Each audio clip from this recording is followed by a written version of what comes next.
Police Deaf Near Far is a project that Terp Theater brought to me right after they saw it in Chicago. It was still running in Chicago. And they brought me the script and asked me to read it and would I be interested in it.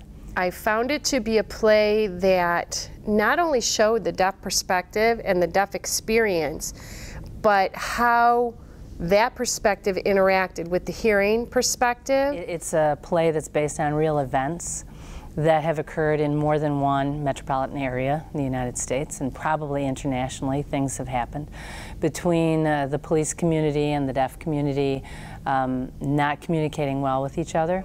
At its core, the show really is about communication among a variety of people. It's imperative that communication, proper communication, happens on both sides. You know, my experience is that it's quite scary, you know, with law enforcement, because you're not sure what's going to happen, and my perspective and their perspective is completely different. We decided to establish Terp Theater and make our goal, our focus, to shadow interpret theater productions for more artistic quality of shows for the deaf community. We started our relationship with Oakland University in 1998. That relationship just took off. Like, it was like we knew we were meant to be together right from that first production.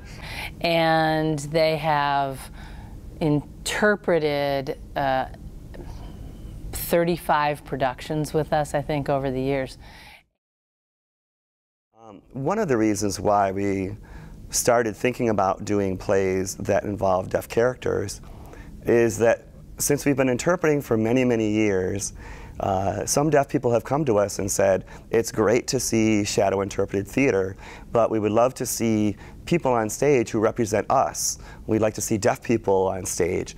So this play is a little more complicated than our average play. I mean, every play has its complications, and this one has financial complications. And the university provides funding for the typical standard costs for any production. We're looking for additional support because we're going to be bringing in 2 professional actors for the show.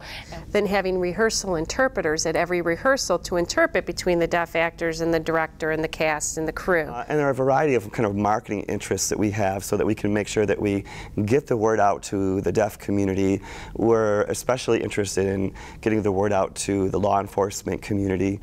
So there's a lot of complexity, and it brings a lot more people on board than we would ever use, even for an interpreted production. When you go into Kickstarter, the way it works is you will look at our plan, what we need money for, what we're asking for, and we have a time limit. So if we say we have 45 days to raise $12,000, people who are interested can go in, see what the rewards are for the different giving levels. Once they click that they want to donate, it goes through PayPal. PayPal holds on to the information, but they don't charge their credit cards until the goal is met at the end of the 45 days. If the goal is not met, then we're back to zero. We're back to nothing, and we have to start all over with our fundraising. We hope people will recognize this unique opportunity on so many different levels. This is a story that is equally important to law enforcement community members as it is to deaf people. I really applaud Oakland University and the community of Detroit, because I think that the community needs it. And who knows, it could possibly either de-escalate a situation or help the situation resolve itself in a positive manner.